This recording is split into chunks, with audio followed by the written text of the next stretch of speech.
Hair care നമ്മുടെ മുടിയുടെ look എന്ന് പറയുമ്പോൾ വേറെ ലെവലായിട്ട് മാറ്റാൻ ഹെൽപ്പ് ചെയ്യുന്ന ഭയങ്കര സ്ട്രോങ് ആയിട്ടുള്ള ഭയങ്കര എഫക്റ്റീവ് ആയിട്ടുള്ള അതിലുപരി വളരെ വളരെ വളരെ സിമ്പിളായിട്ടുള്ള ഒരു ഹെയർ കെയർ ആണ് ഇത്. കുട്ടികൾ മുതൽ വയസ്സായവർ വരെ എല്ലാ ഹെയർ ടൈപ്പുകാർക്കും എല്ലാവർക്കും യൂസ് ചെയ്ത് ഒരേപോലെ റിസൾട്ട് കിട്ടാനും കൂടി ഈ ഒരു ഹെയർ കെയർ നമ്മളെ ഒരുപാട് ഹെൽപ്പ് ചെയ്യുന്നുള്ളതാണ്. വെറും ഒറ്റ യൂസിൽ അല്ലെങ്കിൽ ഒറ്റ ഹെയർ വാഷ് കൊണ്ട് തന്നെ ഇതിൻ്റെ ഒരു റിസൾട്ട് നമ്മുടെ മുടിയിൽ ലൈവായിട്ട് അറിയാൻ പറ്റും എന്നുള്ളൊരു പ്രത്യേകതയും കൂടി ഉണ്ട്. അപ്പോൾ നമുക്ക് ഒരുപാട് സംസാരിച്ച സമയം കളയാതെ വീഡിയോയിലോട്ട് കിടക്കാം.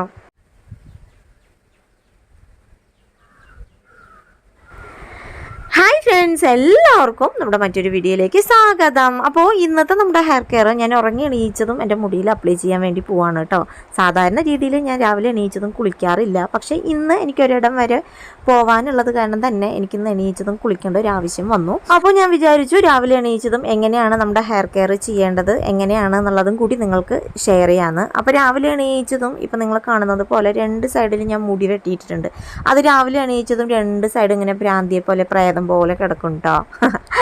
അത് ഞാനൊരു സൈഡിലേക്ക് മാറ്റി വെച്ചതിന് ശേഷം രാത്രി ഞാൻ സാധാരണ രീതിയിൽ ഇങ്ങനെ തന്നെയാണ് മുടി കെട്ടി വെക്കാറ്. പിന്നെ മെടഞ്ഞിടും. അപ്പോൾ ഞാൻ പിന്നൽ മുഴുവനായിട്ടും അയച്ചതിന് ശേഷം ആദ്യം ഞാൻ ചെയ്യുന്ന രീതി എങ്ങനെയാണെന്ന് വെച്ചാൽ ഹെയർ മാസ്ക് ഇട്ടാലും ഇട്ടില്ലെങ്കിലും രാവിലെ എണീച്ചതും കുളിച്ചാലും കുളിച്ചില്ലെങ്കിലും രാവിലെ എണീച്ചതും ഞാൻ എൻ്റെ മുടി പിന്നലഴിച്ച് മുടിയിൽ ജട നിർബന്ധമായിട്ടും കളയാറുണ്ട്. ഈ ഒരു ഹെയർ കെയർ നമ്മുടെ മുടിയെ വേറെ ലെവലായിട്ട് മാറ്റും കേട്ടോ. നിങ്ങൾ ട്രൈ ചെയ്യാത്തവരാണെന്നുണ്ടെങ്കിൽ നിങ്ങൾ ട്രൈ ചെയ്ത് നോക്കൂ. ആദ്യമേ നമ്മുടെ മുടിയിൽ ജട കളയാൻ വേണ്ടിയിട്ട് ഞാൻ ഡയറക്റ്റായിട്ട് ചീപ്പ് ഒരിക്കലും യൂസ് ചെയ്യാറില്ല. രാവിലെ എണീച്ചതും എൻ്റെ കൈവിരലുകൾ യൂസ് ചെയ്ത് ആദ്യമേ എൻ്റെ മുടിയിലെ ജട മുഴുവനായിട്ടും കളയും. അതിനുശേഷം മാത്രമേ ഒരു പല്ലകലുള്ള ചീപ്പ് യൂസ് ചെയ്ത് വീണ്ടും എൻ്റെ മുടിയിലെ ജടയൊന്ന് കളയുക.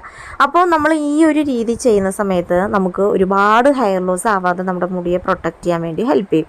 ഒരു ദിവസം 30 മുതൽ 100 മുടി വരെ ഹെയർ ലോസ് ആവാം എന്നാണ് പറയുന്നത്. പക്ഷേ നമ്മൾ എന്തിനാണ് ഈ ഒരു 30 മുടിയും അതേപോലെ തന്നെ 100 മുടിയിലേക്ക് പോകുന്നത്? നമുക്ക് മുടി ഹെയർ ലോസ് ആവും, അത് നേച്ചറിലാണ്. പക്ഷേ നമുക്ക് അത്രയൊന്നും മുടി കൊഴിച്ചൽ ഉണ്ടാക്കേണ്ട ആവശ്യമില്ല. അത് നമ്മൾ നല്ലതുപോലെ കെയർ ചെയ്ത് കഴിഞ്ഞാൽ 1, 2, 3, 4 മുടി വരെ ഒരു ദിവസം ഹെയർ ലോസ് ആവുന്ന രീതിക്ക് നമുക്ക് മാറ്റാം.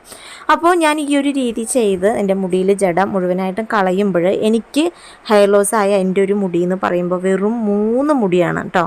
വെറും 3 മുടി മാത്രമാണ് എനിക്ക് ഹെയർ ലോസ് ആയിരിക്കുന്നത്. സാധാരണ രീതിയിൽ ചില സമയങ്ങളിലൊക്കെ ഒരു മുടി പോലും ഹെയർ ലോസ് ആവില്ല ഈ ഒരു രീതിക്ക് ചെയ്തല്ല. ഓരോ ദിവസം ഓരോ ഡിഫറെൻറ്റ് ടൈപ്പ് ആയിരിക്കുമല്ലോ. അപ്പോൾ ഇന്ന് എനിക്കിപ്പോൾ 3 മുടിയാണ് എനിക്കിന്നിപ്പോൾ ഇവിടെ ഹെയർ ലോസ് ആയിരിക്കുന്നത്. അപ്പോൾ ഇന്നത്തെ ഹെയർ കെയർ ചെയ്യാനായിട്ട് ആദ്യത്തെ ഇൻഗ്രീഡിയൻ്റ് ആയിട്ടും അവസാനത്തെ ഇൻഗ്രീഡിയൻ്റ് ആയിട്ടും ഞാൻ എടുക്കുന്ന ഒരേ ഒരു ഇൻഗ്രീഡിയൻ്റ് ആണ് നമ്മുടെ ചെമ്പരത്തി മാത്രം യൂസ് ചെയ്തിട്ടാണ് ഇന്ന് നമ്മൾ നമ്മുടെ ഹെയർ കെയർ ചെയ്യാൻ വേണ്ടി പോകുന്നത്. ഇല പോലും എടുക്കുന്നില്ല, പൂ മാത്രമാണ് കേട്ടോ. അപ്പം ഞാൻ തലേന്ന് തന്നെ കുറച്ച് പൂക്കൾ, അതായത് തൊട്ട വീട്ടിൽ മുട്ടുകളുണ്ടല്ലോ ഇതിൻ്റെ ചെമ്പരത്തി പൂടെ മുട്ടുകൾ മുഴുവനായിട്ടും പറിച്ചിട്ട് വെള്ളത്തിൽ ഇട്ട് വെച്ചതാണ് കേട്ടോ, പിറ്റേ ദിവസം വിരിയാൻ വേണ്ടിയിട്ട്. അപ്പോൾ ഞാൻ ഇട്ട് വെച്ച പൂക്കളെല്ലാം തന്നെ പിറ്റേ ദിവസം ആകുമ്പോൾ നല്ല രീതിക്ക് വിരിഞ്ഞ് വന്നിട്ടുണ്ട്. കാണാൻ നല്ല ഭംഗിയുണ്ട് കേട്ടോ. കാരണം നല്ലൊരു റെഡിഷ് ആണല്ലോ. അപ്പോൾ കാണാൻ എന്താ പറയുക, അങ്ങനെ കണ്ടിരിക്കാൻ തോന്നിയിട്ടോ. അപ്പോൾ ഞാൻ ഇന്നിവിടെ ഒരു 30ഓളം ചെമ്പരത്തി പൂക്കൾ എടുത്തിട്ടുണ്ട്. അതിൻ്റെ തണ്ട് മാത്രമാണ് കളഞ്ഞിരിക്കുന്നത്. ബാക്കി മുഴുവനായിട്ടുള്ള ചെമ്പരത്തി പൂ എടുത്തിട്ടുണ്ട്. ഇത് കൂടാതെ ഞാൻ തലേ ദിവസത്തെ പൂക്കളുണ്ടല്ലോ, അത് വാടിയ പൂവ് അത് നമുക്ക് കളയണ്ട. ചെമ്പരത്തി വാടിയാലും കളയരുത് എന്നാണ് കേട്ടോ പറയുക. അത്രയും എഫക്റ്റീവാണ് ചെമ്പരത്തി നമ്മുടെ മുടിയിൽ തരിക. അപ്പം ഞാൻ ഇതേപോലെ 10-30ഓളം പൂക്കൾ ഉണ്ടാവും. തലേന്ന് തന്നെ വാടിയതാണ്. അപ്പം ഞാൻ അതും എടുത്തു വെച്ചു. കാരണം നമുക്ക് ഉണ്ടാക്കുമ്പോൾ കൂടുതൽ ക്വാണ്ടിറ്റിയിൽ ഉണ്ടാക്കി വെക്കാമല്ലോ എന്നോർത്ത് ഞാൻ തലേന്ന് പറിച്ചു വെച്ച പൂവാണ്, അതായത് വാടിയ പൂ എടുത്ത് വെച്ചതാണ്. അതും ഞാൻ നല്ലതുപോലെ വാഷ് ചെയ്തെടുക്കുന്നുണ്ട്. നമ്മൾ ചെമ്പരത്തി പൂക്കൾ നല്ലതുപോലെ വാഷ് ചെയ്തെടുക്കണം. കാരണം നമ്മുടെ ചെമ്പരത്തി പൂക്കളിൽ ഈ പാറ്റകളും പൂച്ചയും പുഴുവും ഒക്കെ ഉണ്ടാവും. അത് കാരണം തന്നെ നല്ലതുപോലെ നമ്മളിത് വാഷ് ചെയ്തെടുക്കാം. നല്ലതുപോലെ കഴുകി എടുത്തതിന് ശേഷം ഈ ചെമ്പരത്തി പൂവിലേക്ക് അപ്പോൾ ടോട്ടലി എനിക്കൊരു 50 പൂവോളം 50-ൽ കൂടുതൽ പൂവോളം ഉണ്ട് കേട്ടോ. അപ്പോൾ ഇനി ഈ ഒരു ചെമ്പരത്തി പൂവിലേക്ക് ഞാൻ 2 കപ്പ് വെള്ളം ഒഴിച്ച് കൊടുക്കുന്നുണ്ട്. ഒരുപാട് ക്വാണ്ടിറ്റിയിൽ നമ്മൾ വെള്ളം ഒഴിക്കേണ്ട ആവശ്യമില്ല. അതിനുശേഷം ഇത് ഞാൻ അടുപ്പത്ത് വെച്ച് നല്ലതുപോലെ ഇത് ചൂടാക്കി എടുക്കുകയാണ്. അപ്പോൾ ഇന്ന് നമ്മൾ ഉണ്ടാക്കിയെടുക്കാൻ വേണ്ടി പോകുന്നത് ചെമ്പരത്തി ഹെയർ ജെല്ലാണ് കേട്ടോ. അപ്പോൾ ഇത് എങ്ങനെ യൂസ് ചെയ്യണം, എന്തൊക്കെയാണ് ഇത് യൂസ് ചെയ്യുമ്പോൾ കിട്ടുന്ന ബെനിഫിറ്റ്സ് എന്നൊക്കെ ഞാൻ പിന്നീട് പറയാം. അപ്പോൾ നമ്മൾ നല്ല രീതിക്ക് ഒരു 5 to 10 മിനിറ്റ് നേരം ഇത് നല്ലതുപോലെ തിളപ്പിക്കണം. നമ്മൾ ജസ്റ്റ് ഒന്ന് അടുപ്പത്ത് വെക്കുമ്പോൾ തന്നെ നമ്മുടെ ചെമ്പരത്തിയുടെ കളറുകൾ മാറി മാറി ചേഞ്ച് ആവും. അത് നിങ്ങൾക്ക് അറിയാനായിട്ട് സാധിക്കും. നിറയെ പൂവുള്ളത് കാരണം അടിയിൽ മുഴുവനായിട്ടും ഇപ്പോൾ കളർ ചേഞ്ച് ആയി നമ്മുടെ കളർ, അതായത് നമ്മുടെ വെള്ളത്തിൻ്റെ കളറ് നല്ലൊരു റെഡിഷ് കളറായി മാറിയിട്ടുണ്ടാവും. കാണാൻ തന്നെ നല്ല ഭംഗിയാണ് കേട്ടോ. അപ്പോൾ ഞാൻ നല്ല രീതിക്ക് തിളപ്പിച്ചെടുക്കുന്നുണ്ട്. നല്ല കുഴഞ്ഞ രൂപത്തിലാവണം നമ്മുടെ ചെമ്പരത്തി, മുഴുവനായിട്ടും നല്ല കുഴഞ്ഞ രൂപത്തിലാവണം. അതുവരയ്ക്കും നമ്മൾ നല്ലതുപോലെ വെട്ടി തിളപ്പിക്കുക. അപ്പോൾ ഓൾമോസ്റ്റ് എൻ്റെ ചെമ്പരത്തിയൊക്കെ ആയിട്ടുണ്ട്. നല്ല രീതിക്ക് ഞാൻ തിളപ്പിച്ചിട്ടുണ്ട്.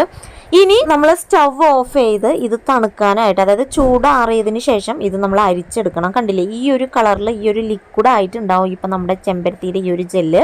അപ്പം ഞാൻ നല്ല രീതിക്ക് അരിച്ചെടുക്കുന്നുണ്ട്. അരിച്ചെടുക്കുമ്പോൾ ഈ ഒരു ക്വാണ്ടിറ്റിയിൽ, ഈ ഒരു കളറിൽ, ഈ ഒരു ലിക്വിഡ് ആയിട്ടുള്ള ഈ ഒരു ഫോമിലായിരിക്കും നമ്മുടെ ചെമ്പരത്തിയുടെ ജെല്ല് കിട്ടുക. തീർന്നിട്ടില്ല, ഇനിയും ബാലൻസ് ഉണ്ട്. ഇനി നമ്മൾ ചെയ്യേണ്ട നെക്സ്റ്റ് സ്റ്റെപ്പ് എന്താണെന്ന് വെച്ചാൽ, നമ്മുടെ ചെമ്പരത്തി നമ്മൾ ഫിൽറ്റർ ചെയ്ത് മാറ്റി ആ ചെമ്പരത്തിയുടെ പൂക്കളുണ്ടല്ലോ, അത് നമ്മൾ വേസ്റ്റാക്കി കളയേണ്ട ആവശ്യമില്ല. അത് നമ്മൾ വീണ്ടും ഒരു മിക്സിയുടെ ജാറിലിടുക. അതിനുശേഷം നല്ലതുപോലെ അരച്ചെടുക്കുക. നല്ലതുപോലെ അരച്ചെടുക്കുമ്പോൾ ഇത് ശരിക്കും ഒരു പേസ്റ്റായിട്ട് മാറും. ഈ ചെമ്പരത്തി ഇപ്പോൾ ഓൾറെഡി ഇത് കുഴഞ്ഞാണ് ഇരിക്കുന്നത്, ഇപ്പം നിങ്ങൾക്ക് കാണാം. ഇത് അരച്ചെടുക്കുമ്പോൾ നല്ലൊരു ക്രീമി പേസ്റ്റായിട്ട് മാറിയിട്ടുണ്ടാവും. ഇനി ഇപ്പം നിങ്ങൾ കണ്ടില്ലേ, ഈ ഒരു രീതിക്കായിട്ട് നമ്മുടെ ചെമ്പരത്തി മാറിയിട്ടുണ്ട്. ഇനി നമ്മൾ ചെയ്യേണ്ട കാര്യം എന്താണെന്ന് വെച്ചാൽ, ഇത് നമ്മൾ മാറ്റി വെച്ച നമ്മുടെ ചെമ്പരത്തിയുടെ ജെല്ലുണ്ടല്ലോ, ആ ഒരു വാട്ടർ ഉണ്ടല്ലോ, അതിലേക്ക് നമ്മൾ മിക്സ് ചെയ്ത് കൊടുക്കണം. അപ്പോൾ മിക്സ് ചെയ്യുന്ന സമയത്ത് നമ്മൾ ജസ്റ്റ് ഒന്ന് ആദ്യമേ നമ്മൾ കുറച്ചായിട്ട് മിക്സ് ചെയ്തെടുക്കുക. അതായത് ഒരുപാട് കട്ടിയും വേണ്ട, ഒരുപാട് ലൂസും വേണ്ട. നമുക്ക് അപ്ലൈ ചെയ്യാൻ എങ്ങനെയാണ് എളുപ്പം ആ ഒരു രീതിക്ക് മതി. അപ്പോൾ ഞാൻ ഇട്ട് കൊടുക്കുന്നുണ്ട്. ഇട്ട് കൊടുക്കും തോറും എനിക്ക് തികയാത്ത പോലെ തന്നെ തോന്നി. അപ്പോൾ ഞാൻ മുഴുവനായിട്ടും തന്നെ ഇതിലേക്ക് ഇട്ട് കൊടുത്ത് നല്ലതുപോലെ മിക്സ് ചെയ്തെടുത്തു കേട്ടോ. മിക്സ് ചെയ്തെടുത്തതിന് ശേഷം നമ്മൾ ചെയ്യേണ്ട കാര്യം എന്താണെന്ന് വെച്ചാൽ, വീണ്ടും ഇത് നമ്മൾ ജസ്റ്റ് ഒന്ന്, നമ്മൾ ഓൾറെഡി നമ്മുടെ ചെമ്പരത്തി തിളപ്പിച്ച പാത്രം ഉണ്ടല്ലോ, അതിലേക്ക് ജസ്റ്റ് ഒന്ന് ഒഴിച്ചു കൊടുത്തതിന് ശേഷം വീണ്ടും ഇതൊന്ന് നമ്മൾ ചൂടാക്കി എടുക്കുക. ഒരു 2-3 മിനിറ്റ് ചൂടാക്കി എടുത്താൽ മതി. അതെന്തിനാന്ന് വെച്ചാൽ, ഇത് മൊത്തത്തിൽ അങ്ങോട്ട് മെൽട്ടായിട്ട്, മൊത്തത്തിൽ അങ്ങോട്ട് എല്ലാം പാടെ നന്നായിട്ട് മിക്സ് ആവാൻ വേണ്ടിയിട്ടാണ് നമ്മൾ ഈ ഒരു രീതി ചെയ്യുന്നത്. അതും കൂടാതെ നമുക്ക് ജസ്റ്റ് ഒന്ന് കട്ടിയായിട്ട് മാറാൻ വേണ്ടിയിട്ടും നമ്മൾ ജസ്റ്റ് ഒന്ന് ഒരു 2-3 മിനിറ്റ് നല്ലതുപോലെ തിളപ്പിക്കുക. അതിനുശേഷം ഇത് ആറാനായിട്ട് വെക്കുക. അപ്പോൾ എൻ്റെ ചെമ്പരത്തിയുടെ ജെല്ല് മുഴുവനായിട്ടും തന്നെ ആറിയിട്ടുണ്ട്. അപ്പോൾ ഈ ഒരു രീതിയിലാണ് എനിക്ക് അവസാനമായിട്ട് നമ്മുടെ ചെമ്പരത്തിയുടെ ജെല്ല് കിട്ടിയിരിക്കുന്നത്. ഇനി ഇത് ഞാൻ ചെയ്യുന്ന അടുത്ത സ്റ്റെപ്പ് എന്താണെന്ന് വെച്ചാൽ, ഇത് നമ്മളൊരു ബോട്ടിൽ സ്റ്റോർ ചെയ്ത് വെച്ച് നമുക്ക് യൂസ് ചെയ്യാം. ഒരു 10 days 50 days വരെ ഇത് നമ്മൾ ഫ്രിഡ്ജിൽ സ്റ്റോർ ചെയ്ത് വെച്ച് യൂസ് ചെയ്യാം കേട്ടോ. പുറത്ത് വെക്കുകയാണെന്നുണ്ടെങ്കിൽ ഒരു 3 days വരെയൊക്കെ പുറത്ത് വെക്കാം. പക്ഷേ കൂടുതൽ ദിവസം വെക്കണം എന്നുണ്ടെങ്കിൽ നമ്മൾ ഫ്രിഡ്ജിൽ തന്നെ സ്റ്റോർ ചെയ്യണം. കാരണം ഇതിൽ നമ്മൾ വേറെ ഒരു കെമിക്കലോ ഒന്നും തന്നെ ആഡ് ചെയ്ത് കൊടുക്കുന്നില്ല. തികച്ചും നാച്ചുറലായിട്ടുള്ള ഫ്രഷ് ആയിട്ടുള്ള ഒരു ചെമ്പരത്തി ജെല്ലാണ് നമ്മൾ ഉണ്ടാക്കിയെടുത്തിരിക്കുന്നത്. അത് കാരണം തന്നെ ഫ്രിഡ്ജിൽ സ്റ്റോർ ചെയ്ത് നമുക്ക് യൂസ് ചെയ്യാം. അപ്പോൾ ഇതിൻ്റെ ഒരു റിസൾട്ട് എന്ന് പറയുമ്പോഴില്ലേ, പറയാൻ വാക്കുകളില്ല. ഇതിൻ്റെ ഒരു റിസൾട്ട് എന്ന് പറയുമ്പോൾ വേറെ ലെവൽ തന്നെയാണ്. അത് ജസ്റ്റ് ഒരു തവണ നിങ്ങൾ ട്രൈ ചെയ്താൽ തന്നെ അറിയാൻ വേണ്ടി പറ്റും. അപ്പോൾ ഈ ഒരു ജെല്ല് കാണുമ്പോൾ തന്നെ എൻ്റെ മുടിയിൽ മുഴുവനായിട്ടും അപ്ലൈ ചെയ്യാതെ എനിക്കൊരു സമാധാനം ഇല്ല കേട്ടോ. ഉണ്ടാക്കി അപ്പം തന്നെ യൂസ് ചെയ്യണമെന്ന് എനിക്കുണ്ടായിരുന്നു. പക്ഷേ ഞാൻ ഉണ്ടാക്കുമ്പോൾ കുറച്ച് ലേറ്റായി പോയി. അപ്പം ഞാൻ പിറ്റേ ദിവസമാണ് ഇത് എൻ്റെ മുടിയിൽ ഉപയോഗിക്കാൻ വേണ്ടി പോകുന്നത്. അപ്പം ഞാൻ ഇതെങ്ങനെയാണ് ഇതിൻ്റെ യൂസേജ് എന്നുള്ളത് ഞാൻ ഡീറ്റെയിൽഡ് ആയിട്ട് കാണിക്കാം. തീർച്ചയായിട്ടും ഈ ഒരു രീതി നിങ്ങൾ ചെയ്യൂ. നിങ്ങളുടെ മുടിയുടെ ലുക്ക് വേറെ ലെവലായിട്ട് മാറ്റൂ.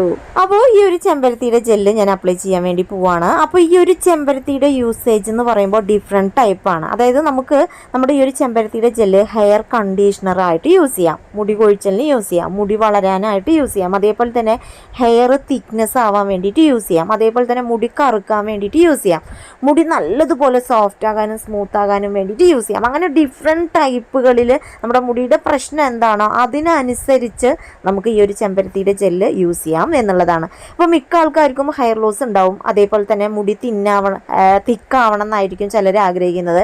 മറ്റു ചിലർ ആഗ്രഹിക്കുന്നത് എന്താണെന്ന് വെച്ചാൽ, മുടി നല്ലതുപോലെ സോഫ്റ്റ് ആകണം, സ്മൂത്ത് ആകണം, തിളങ്ങി നിൽക്കണം എന്നുള്ളതാണ്. അപ്പോൾ ഡിഫറെൻറ്റ് ടൈപ്പാണ് ഓരോരുത്തർക്കും പ്രോബ്ലം എന്ന് പറഞ്ഞാൽ ഡിഫറെൻറ്റ് ടൈപ്പാണ്. അപ്പോൾ എല്ലാവർക്കും ഒരേപോലെ യൂസ് ചെയ്യാൻ പറ്റിയിട്ടുള്ള ഒരൊറ്റ ഹെയർ കെയർ എന്ന് പറഞ്ഞാൽ ഈ ഒരു ചെമ്പരത്തിയുടെ ജെല്ലാണ്. ഇത് നമ്മുടെ മുടിയുടെ ലുക്ക് വേറെ ലെവലായിട്ട് മാറ്റും. അപ്പോൾ നമുക്ക് വേണമെന്നുണ്ടെങ്കിൽ കുളി കഴിഞ്ഞിട്ട് നമ്മൾ സാധാരണ കണ്ടീഷണർ യൂസ് ചെയ്യുമല്ലോ, അതുപോലെ നമുക്ക് യൂസ് ചെയ്ത് നമുക്ക് ഹെയർ വാഷ് ചെയ്യാം. അതായത് ഷാമ്പു വാഷിന് ശേഷം നമ്മൾ ഈ ഒരു ചെമ്പരത്തിയുടെ ജെല്ല് നമ്മുടെ മുടിയിൽ അപ്ലൈ ചെയ്ത് കൊടുക്കുക. അതിനുശേഷം നമ്മൾ കുളിയെല്ലാം കഴിഞ്ഞ് നമ്മൾ പ്ലെയിൻ വാട്ടറിൽ തന്നെ ഹെയർ വാഷ് ചെയ്യുക. അപ്പോൾ എങ്ങനെ വേണമെങ്കിലും ഏത് രീതികളിൽ വേണമെങ്കിലും നമുക്ക് ഇത് യൂസ് ചെയ്യാം എന്നുള്ളതാണ്. അപ്പം ഞാൻ ഇന്ന് യൂസ് ചെയ്യുന്ന രീതി എങ്ങനെയാണെന്ന് വെച്ചാൽ, തലേന്ന് തന്നെ ഞാൻ ഷാമ്പു വാഷ് ചെയ്തിരുന്നു. അപ്പോൾ പിറ്റേ ദിവസം രാവിലെ എണീച്ച് എൻ്റെ ഒരു മോർണിംഗ് ഹെയർ കെയർ ആയിട്ടാണ് ഇപ്പം ഞാൻ ഈ ഒരു ചെമ്പരത്തിയുടെ ജെല്ല് യൂസ് ചെയ്യുന്നത്. അപ്പോൾ എൻ്റെ മുടിയിലും അതേപോലെ തന്നെ എൻ്റെ മുടി സ്പ്ലിറ്റൻസ് ആവാതിരിക്കാൻ വേണ്ടിയിട്ട് എൻ്റെ മുടിയുടെ തുമ്പത്തും എൻ്റെ മുടി ഒന്ന് സോഫ്റ്റായിട്ടും ഒരു സിൽക്കി ആയിട്ട് കിടക്കാൻ വേണ്ടിയിട്ട് ഞാൻ മുടിയിൽ മൊത്തത്തിൽ അങ്ങോട്ട് അപ്ലൈ ചെയ്തിട്ടുണ്ട്. അതിനുശേഷം ഒരു 20 മിനിറ്റ് നേരം മാത്രം ഞാൻ വെയിറ്റ് ചെയ്തിട്ട് പ്ലെയിൻ വാട്ടറിലാണ് ഞാൻ ഇന്ന് ഹെയർ വാഷ് ചെയ്യാൻ വേണ്ടി പോകുന്നത്. ഷാമ്പു വാഷ് ഞാൻ ഇന്ന് ചെയ്യുന്നില്ല, ഓൾറെഡി ഞാൻ ഇന്നലെ ഷാമ്പു വാഷ് ചെയ്തിട്ടുണ്ട്. ഇനിയിപ്പോൾ നിങ്ങൾ ഓയിൽ അപ്ലൈ ചെയ്തിട്ടാണ് ഹെയർ വാഷ് ചെയ്യുന്നതെങ്കിൽ നിങ്ങൾ റെഗുലറായിട്ട് യൂസ് ചെയ്യുന്ന ഷാമ്പു വെച്ച് നമുക്ക് ഹെയർ വാഷ് ചെയ്യാം. അപ്പോൾ ഏത് രീതികളിൽ വേണമെങ്കിലും ഈ ഒരു ചെമ്പരത്തിയുടെ ജെല്ല് നമുക്ക് യൂസ് ചെയ്യാം എന്നുള്ളതാണ്. അപ്പോൾ ഇതിൻ്റെ ഒരു റിസൾട്ട് ഞാൻ ലൈവായിട്ട് കാണിക്കാം ഒറ്റ യൂസിൽ തന്നെ. അപ്പോൾ ഞാൻ ഹെയർ വാഷൊക്കെ കഴിഞ്ഞ് വന്നിട്ടുണ്ട്. മുടി നല്ല രീതിക്ക് ഉണങ്ങിയിട്ടുണ്ട്. ഒറ്റ ഹെയർ വാഷ് കൊണ്ട് തന്നെ നമ്മുടെ മുടിയുടെ ലുക്ക് എന്ന് പറയുമ്പോൾ ഈ ഒരു ലെവലിലേക്ക് മാറ്റാൻ വേണ്ടിയിട്ട് ഈ ഒരു ചെമ്പരത്തിയുടെ ജെല്ല് നമുക്ക് ഹെൽപ്പ് ചെയ്യുന്നുള്ളതാണ്. എല്ലാവരുടെയും പ്രശ്നമാണ് മുടി പൊട്ടിപ്പോവുക, സ്പ്ലിറ്റൻസ്, ഹെയർ ഭംഗിയില്ല, ഒട്ടിക്കിടക്കുന്നു, വോള്യൂം ഇല്ല എന്നുള്ളതൊക്കെ. അപ്പോൾ ഈ ഒരു ചെമ്പരത്തി ജെല്ല് യൂസ് ചെയ്ത് നമ്മൾ കുളിച്ച് കഴിഞ്ഞാൽ നമ്മുടെ മുടിക്ക് ഇൻസ്റ്റൻ്റ് ആയിട്ടൊരു തിക്നെസ് തരാനും അതേപോലെ തന്നെ നമ്മുടെ മുടി വേറെ ലെവലായിട്ട് നിങ്ങൾ കണ്ടിന്യൂസ് ആയിട്ട് ഒരു 3 days യൂസ് ചെയ്യും. ശരിക്കും പറഞ്ഞാൽ നിങ്ങൾ തന്നെ നിങ്ങളുടെ മുടി കൊണ്ട് ഷോക്കിംഗ് ആവും. കാരണം ഒറ്റ യൂസിലാണ് ഈ ഒരു മാറ്റം നമുക്ക് കിട്ടിയിരിക്കുന്നത്. അപ്പോൾ ഇതാണ് ഇന്നത്തെ എൻ്റെ ഈ വീഡിയോ നിങ്ങൾക്ക് ഒരുപാട് യൂസ്ഫുൾ ആണെന്ന് ഞാൻ വിശ്വസിക്കുന്നു. അപ്പോൾ അടുത്ത അടിപൊളി വീഡിയോ ആയിട്ട് വരുന്നവരെ ബൈ ഫ്രം രമ്യ.